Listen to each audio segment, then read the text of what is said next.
my life and things like that, and it was just really refreshing. I like to think that we fell in love at the same time, but over time, over months of spending so much time with Kim, and I was just falling for this girl. The more time I spent with her, the more she had my heart. And that's a hard one. That's really, really hard. There's two ways to answer that. I think David and I both started falling in love at the same time, but he's the one who said it first.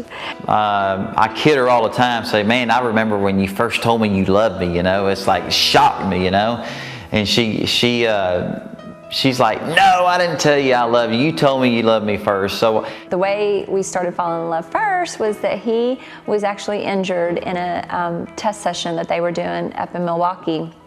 We were up there just practicing. We didn't even have a race there. I was just there practicing, and I had told her I was going to be gone 2 or 3 days, and I'd see her when I got back, and actually had an accident at the racetrack. The gas pedal, the throttle stuck wide open, and I had actually hit the wall almost head on. And NASCAR has these Hans devices that hook to your helmet to keep you from breaking your neck, and thank God they had that, and I was wearing it that day because it saved my life. But man, I broke my left foot, I broke my left hand, and I broke my right collarbone.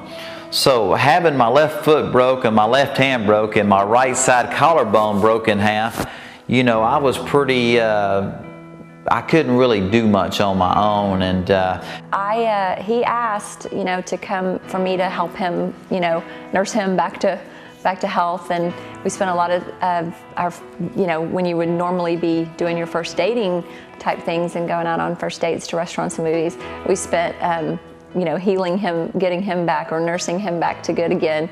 She really took care of me, and man, we had a lot of great laughs because I hurt so bad that I had to laugh. I didn't want to cry in front of her, so we laughed a whole lot because of the pain I was going through. And she was wonderful. She cooked me dinner, took care of me, brushed my teeth.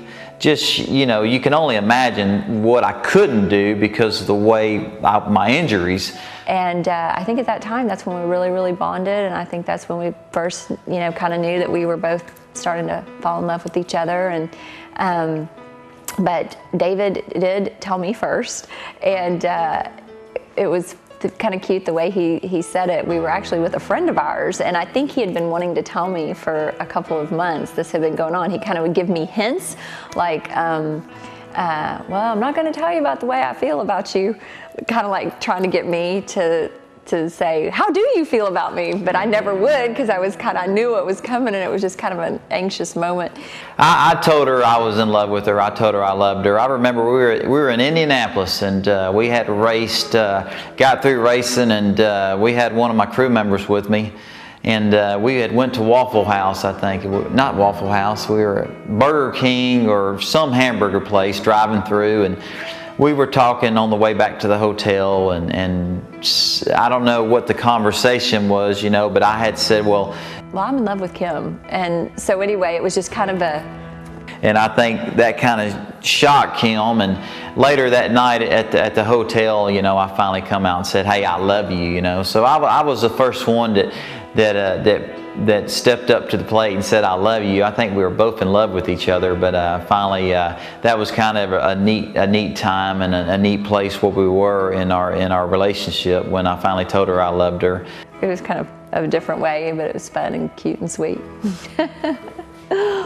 After dating and seeing each other a lot and spending a lot of time together, I knew this would be maybe the one that I would marry, or one I'd want to spend the rest of my life with, because early on when we were dating and I would travel for 2 or 3 weeks at a time without Kim, I couldn't wait to get back to her. I hated to be apart from her. She just, when somebody gets when somebody makes you feel like she makes me feel when I'm with her, you want to have that feeling forever. So I knew pretty much early on that I wanted to really have a long-term relationship with, and you know, over time I knew that I would eventually ask her to marry me. I would have to say, just through David's actions, the way he guided our relationship, he always grew my confidence, and the way he handled he and I, and talked about long-term and things like that. So I would have to say probably a couple years into the relationship is when he started kind of giving me little clues and hints and things like that. And you know, in the racing business, I always go back to the racing business because as a little boy, I always wanted to be a race car driver. So talking to y'all today, you know, I'm living a dream, you know, and that's all I've ever had on my mind was just racing, you know, and you know, and when I met Kim and spent time with her, and actually going to the races I would go to, I couldn't, you know, I was excited to go race, you know, but I couldn't wait to get back home to see Kim, you know, and I always knew that if something would take a little bit of my attention away from racing, you know, that would be something very special to me, and then that's what she did to me, you know. She was just somebody I always wanted to spend time with, and you know, racing's number one in my life, but after I met Kim and got engaged to her, you know, she's kind of the number one priority in my life. So that's how you know that, you know, that's somebody special.